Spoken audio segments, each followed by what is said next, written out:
Então fala, meu povo bonito, tudo bom com vocês? Espero que vocês estejam bem, porque hoje a gente vai dar prosseguimento ao nosso assunto de período minerador. Justamente esse século aí, final desse século XVII, início desse século XVIII, de fato. Hoje a gente vai continuar falando sobre algumas questões muito importantes. A gente já falou de coisas muito importantes aqui, que eu quero relembrar um pouco vocês, para que a gente dê aquela pá! Tchan na mente, beleza? E continuar de fato a falar sobre esse período, que é um período muito importante na nossa história, porque vai ser um período de grande desenvolvimento, um período de grande produção dentro dessas minas. Então a gente vai ver as cidades agora ganhando sempre mais incorporadas, justamente nesse período minerador, e justamente as cidades da área do sul do país, do sudeste. Então é muito importante que você saiba muito bem esse período, tenha total ciência dessas características, beleza? A gente já falou até aqui sobre os bandeirantes, o movimento de bandeiras, de entradas em bandeiras, que vão ser o movimento que vai dar início a esse período minerador. Justamente porque o Brasil ele é formado a início pela região litorânea. As cidades elas são fundadas no litoral. Os bandeirantes e os entradas eles vão ser responsáveis por adentrar o território mais interiorano do Brasil. A gente já falou sobre isso, aquela busca, a entrada para o sertão brasileiro, quebrando a famosa linha do Tratado de Tordesilhas e assim avançando. A gente viu que não se deve tratar os bandeirantes enquanto heróis, porque eles não foram heróis, eles são muito importantes no nosso processo histórico, mas não foram heróis pelas atrocidades que fizeram, beleza? Mas a gente vai ver que eles sim têm que ter uma relevância. A gente viu, por melhor dizer, aquela ideia também da fundação das 3 cidades mineradoras. A gente vai ter a início Minas Gerais, a gente vai ter Goiás e o Mato Grosso. A gente vai ver que os mineradores de Minas Gerais vão entrar em conflito com os paulistas. Isso porque disputa pelo território, pela ideia, pelo processo de mineração. E o que é que vai acontecer? A famosa guerra dos Embaúbas, beleza? Os Embaúbas vai ser essa guerra pelo território, pela região de Minas Gerais. Posterior a isso, a gente viu que foi fundada a Capitania de São Paulo e Minas Gerais. Não existia a Capitania de São Paulo, existia a Capitania de São Vicente, que era São Paulo, a atual capital de São Paulo. São Vicente vai se tornar a Capitania de São Paulo e Minas Gerais. Só que a treta, economicamente, falando em dinheiro, ela vai ser tanta, a fiscalização ela vai ser quase que impossível para essa capitania, que vai, então, em 1700 e alguma coisa que eu não estou lembrando agora, vai ser dividida e vai ser formada a Capitania de São Paulo e Capitania de Minas Gerais. Agora capitanias separadas justamente para a fiscalização desse processo de mineração. A gente viu que quando se descobre essas minas no Brasil, vai vir gente de toda a parte, vai ter gente de Portugal vendendo tudo e vindo para o Brasil tentar uma vida melhor, encontrar diamante, encontrar ouro.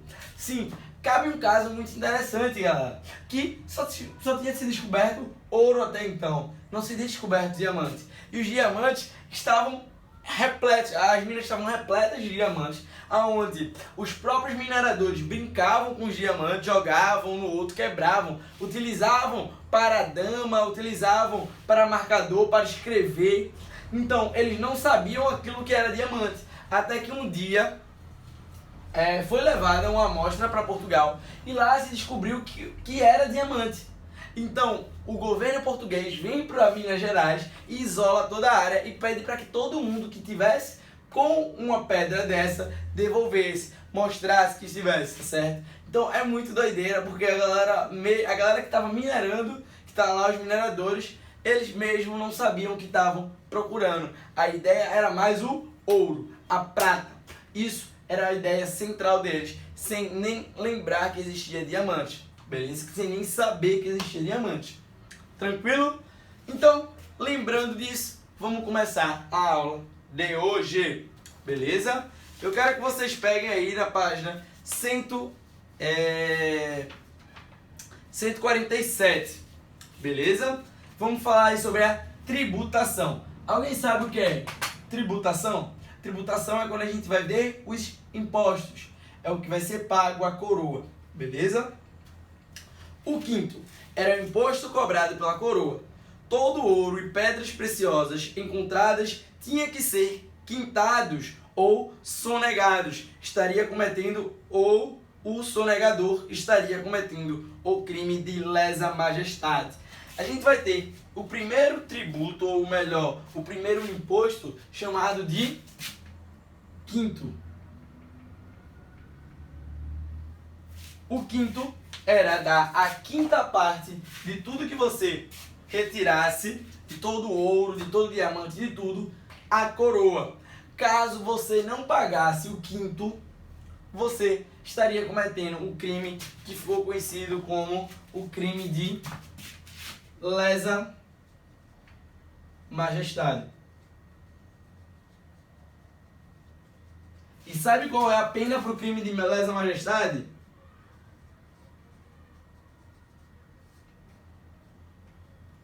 Beleza? Então, ou você paga o quinto, ou você vai ser enquadrado como lesa majestade e vai morrer. Beleza? Era a pena de morte. Vamos continuar. As penas para esse delito geralmente eram degradado, o confisco de bens, a prisão ou a morte, dependendo da gravidade da situação. Contudo, existia muita sonegação. Mesmo existindo o crime de lesa majestade, a galera ela não deixava de sonegar, de não pagar esses impostos. Beleza? Em 1700 foram criados os centros de expersão ou registros, que era basicamente uma casa da moeda, onde era responsável por fiscalizar. Eram os famosos centros de inspeção.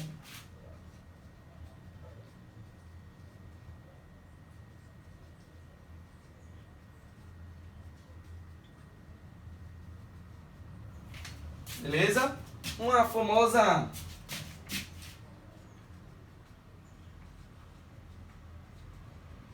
fiscalização, beleza?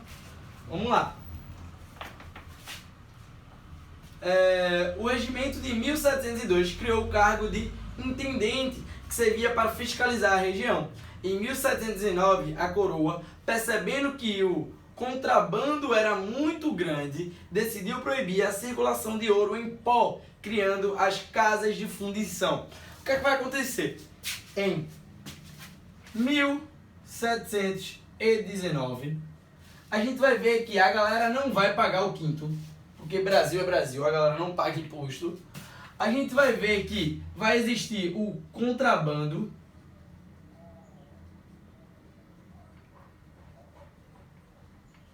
O que seria o contrabando? Sair ou vender o ouro do Brasil fora do Brasil, beleza? Sair do Brasil com esse ouro para vender lá na Europa. Isso era contrabando, porque não pagava o quinto, não pagava a tributação que era, porque o ouro não era seu, o ouro era da majestade, era da coroa, e ela estava deixando que você pegasse o ouro. Então você tinha que pagar. Quando em 1719 foi criado o cargo de intendente. O que era o intendente, professor? O intendente era o cara responsável por fiscalizar, pela fiscalização. Só que mesmo assim, quando chega em 1719, é tomada uma decisão. Olha, o ouro em pó, que era o que a galera mais geralmente levava sem pagar o quinto, porque era mais fácil de esconder, ele vai ser proibido. O que é que ela vai dizer? Vai criar a famosa casa de fundição. Vai fundir o ouro, transformando o ouro em barras. Beleza? Aquelas famosas barras de ouro que o Silvio Santos mostra. Quem quer dinheiro? Isso aí, beleza? Então, vai ser proibido o ouro em pó. E vai ser criadas casas de fundição, porque todo o ouro, todo o metal arrecadado nas minas era trazido para a casa de fundição, pesado, tirado a parte do quinto e saía em barras. Por quê? Em barras era mais difícil de fazer um contrabando, beleza? Vamos seguir. Mas vocês vão ver que brasileiro, ele encontra jeito para tudo. Calma aí que a gente vai falar sobre isso. No ano de 1720, houve uma revolta em Vila Rica, atual cidade de Ouro Preto. O motivo desse conflito foram as casas de fundição. O primeiro porque os mineradores não queriam entregar o ouro para ser quintado. Além disso, era grande a distância entre as regiões de extração e as casas de fundição. Os revoltosos queriam o fim delas. O seu líder, Felipe dos Santos, foi torturado e esquartejado em praça pública, porque foi enquadrado no crime de lesa majestade. Esse tipo de castigo era muito comum naquela época para servir de exemplo. Esse movimento ficou conhecido como Revolta de Felipe dos Santos ou Revolta de Vila Rica. A partir de 1750, a coroa portuguesa determinou que a soma final do quinto deveria atingir arrobas, ou seja, 1.500 quilos de ouro. Com essa estratégia, a coroa procurava, de certa forma, forçar o pagamento em ouro, pois acreditava que a queda da quantidade de produto era o fruto da sonegação e não do esgotamento da região. No ano de 1765, foi decretada a derrama, cobrança forçada de todos os impostos atrasados. Esse foi um dos motivos que levou à Inconfidência Mineira. Galera, se liga. A coroa, ela vai começar a achar estranho. Por quê? A quantidade de ouro arrecadado ela vai começar a diminuir. Ela vai começar a diminuir. As pessoas não vão conseguir pagar o quinto. A quantidade de ouro que estava indo para a coroa ia baixando a cada ano. Só que ela vai pensar, olha, sabe por que está baixando? Eles estão me roubando, eles estão sonegando, eles estão contrabandeando. Então, vamos colocar mais impostos. E coloca a famosa derrama, que seria a cobrança de quem estava devendo os quintos. Seria o pagamento de todos os quintos atrasados e o aumento desse quinto.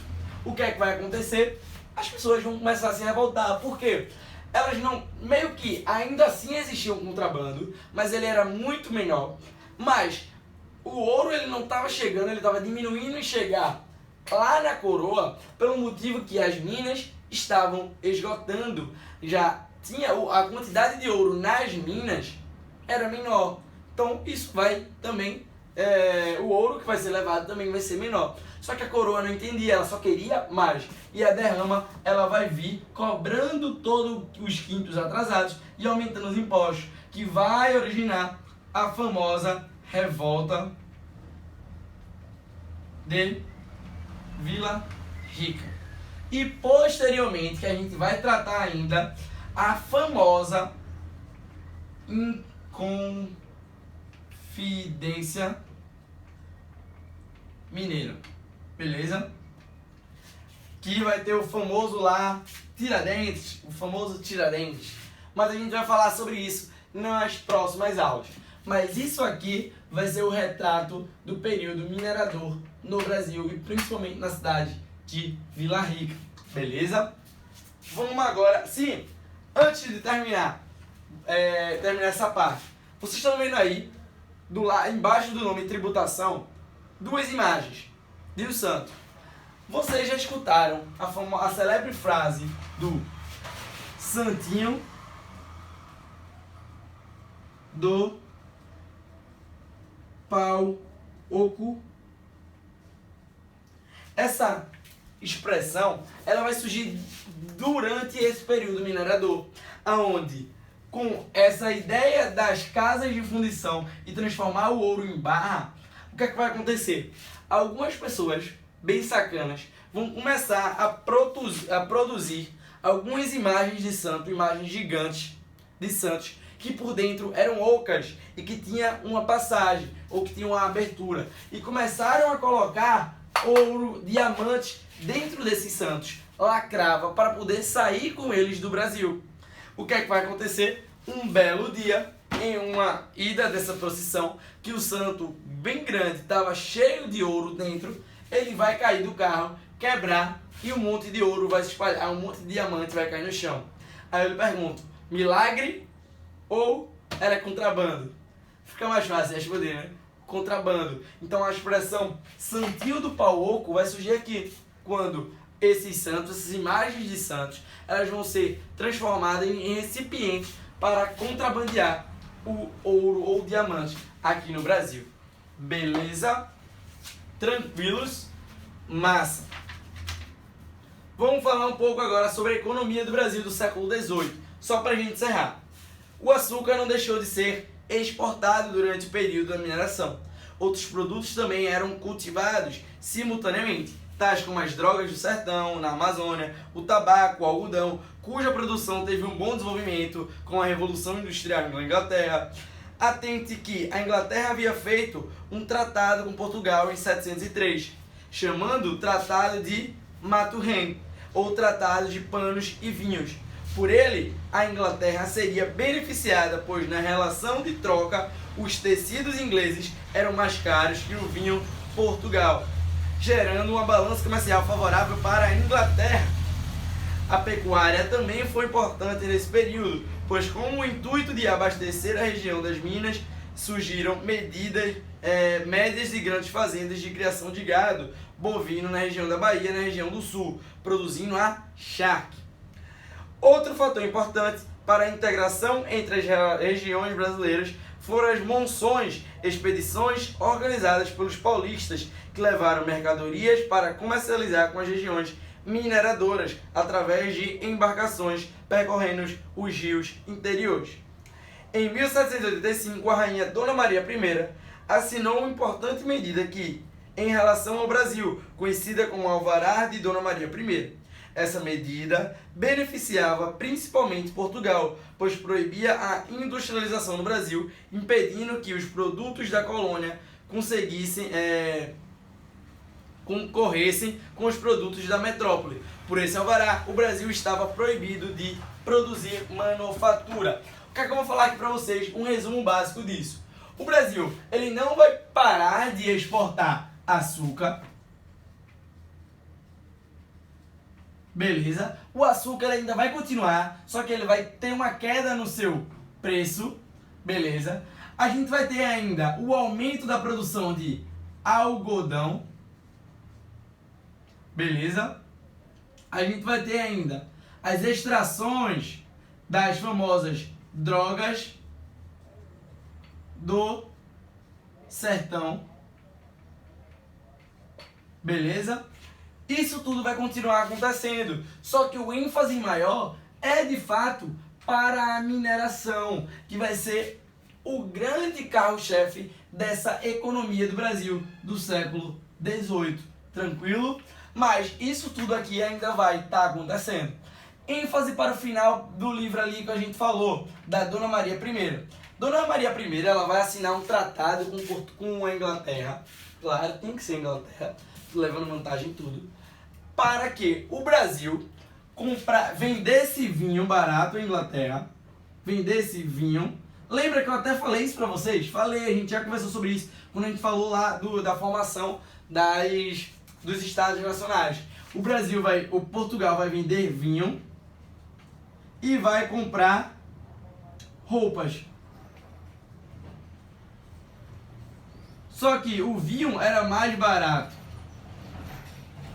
e essas roupas eram mais caras, gerando uma balança comercial favorável para a Inglaterra. Beleza? Outro ponto que a gente falou agora nesse final, que é muito importante que vocês saibam, que é basicamente, galera, a ideia de uma proibição de uma industrialização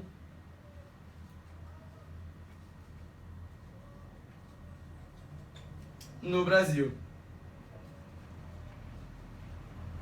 Enquanto os países da Europa estavam montando fábricas, e não só países da Europa, mas o próprio Estados Unidos, aqui do lado da gente, estavam montando fábricas, o Brasil estava proibido por Dona Maria I de colocar indústrias aqui. Por quê? Se o Brasil coloca indústria aqui, Portugal não ia mais conseguir, Portugal e Inglaterra não iria mais conseguir vender os seus produtos industrializados para o Brasil. Dessa forma, iriam perder dinheiro. Então ela proíbe o Brasil de colocar indústria, de se desenvolver industrialmente. A gente poderia ser um país bem maior lá em cima? Poderia, se isso também não tivesse ocorrido. Beleza? A nossa industrialização vai ocorrer cerca de 200 anos depois disso aqui. Beleza? Então, 200 anos depois disso aqui é que a gente vai começar a ter fábricas e indústrias. Tranquilo? Muita coisa? Acho que não, né? Estamos chegando ao fim, hein, galera? Semana que vem a gente encerra nosso conteúdo e um abraço. Tchau, tchau.